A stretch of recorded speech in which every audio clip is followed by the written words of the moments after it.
What's kind of the updated status with Melton as far as like how much you feel comfortable stretching his minutes and where I don't like how firm the plan is moving forward. Yeah, he's definitely doing well, and he's been kind of on the 20-minute limit, and that's kind of where he is anyway in the rotation. Given how many guards we're playing, so he'll probably continue to play in the range that he's playing, and then that bar is going to be raised, in terms of any kind of restriction. Are you to the point on a given night if you wanted to, you feel you could stretch him 25, 28? Rick said I can give him a few more minutes now, and we'll keep ramping it up. And then just how close is Al to maybe getting back? I think he's got a chance to play the Christmas game. With Draymond, turnovers have been an issue for him and for the team this year. I think he leads the league in turnover rate. What's the key to putting him in position to be the best version of himself on offense? Well, we like to play him with Steph. They have such a great, two-man game, such a good feel for each other. I want Draymond confident and not being afraid to make a turnover. But I also want him to use discretion. So there's a balance in there somewhere that we're searching for. How do you get to the free throw line more? How do you get to the free throw line more? I think you guys are 24th in free throw attempts per game. Yeah, we can give the ball to Jimmy. That's our best way. And Steve, obviously Will was out of the rotation for a while. He comes back every night and plays really well. I assume he's back in the rotation. Yeah. How do you, after a game like that, do you have any words with him just to say, here, I knew you could do this? Anything like that? No, I always have words with guys when I take them out of the rotation and, talk to them about what they need to do.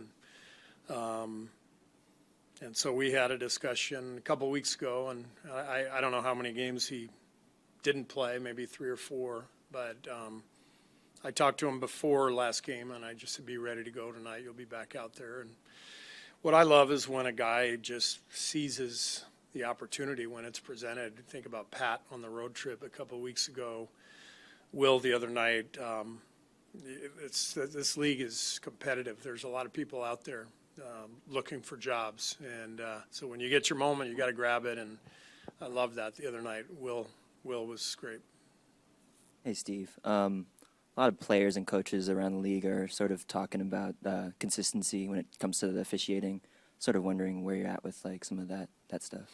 Yeah, I think it's a really, really difficult game to officiate, and in some ways, I think the league has tried to make it an exact science, and there's no way it'll ever be an exact science. So we all have our pet peeves with certain calls and the way the game is not only officiated but interpreted, and a lot of coaches are going to be frustrated, but it's not that different in other sports. This is high-level stuff, jobs on the line, all that, and it's an inexact game. There's gray area on call after call, so there's going to be frustration. Steve, to kind of piggyback off of Monty's question, obviously the conversation with Will is a little bit different with him being a rookie compared to somebody like Buddy, who's a veteran, who's done so much in this league. What is that kind of conversation with him, and where's he at right now within the rotation, just mentally as someone who we've seen be so enthusiastic around him? Right. Too? Well, Buddy's an amazing teammate, wonderful guy to coach.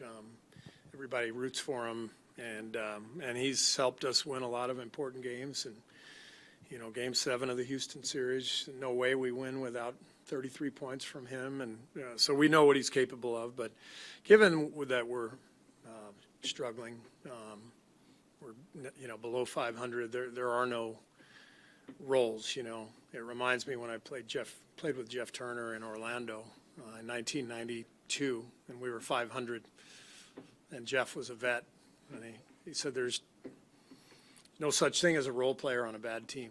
Did you tell me that? I think so. Somebody taught me that.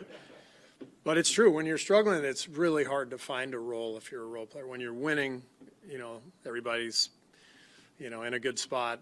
The coach has a rotation that stays the same, and roles are easier to find. And but we're below 500, so roles are going to change until we can find some momentum. Jimmy's explanation the other night for kind of his increased production is he just got the ball more.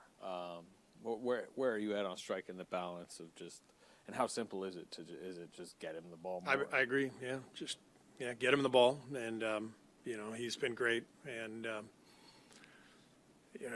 we have to get combinations with him that make the most sense. I like playing him with Quentin, so he's got a floor spacer out there to give him more room to drive. But Jimmy is not a complicated player. I mean, he wants the ball, and he's going to attack, and he's going to create a shot either for himself or someone else. So we are in total agreement on that.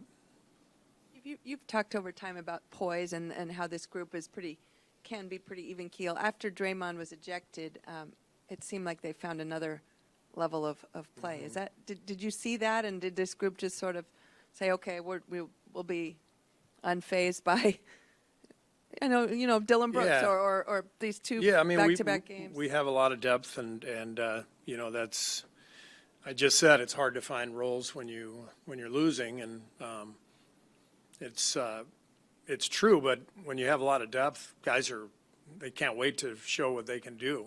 And so if they do get a moment, like Guy in the fourth quarter the other night, like Will, they can't wait to get out there. And so I thought the whole team really brought a lot of fight after that first quarter and after Draymond got ejected.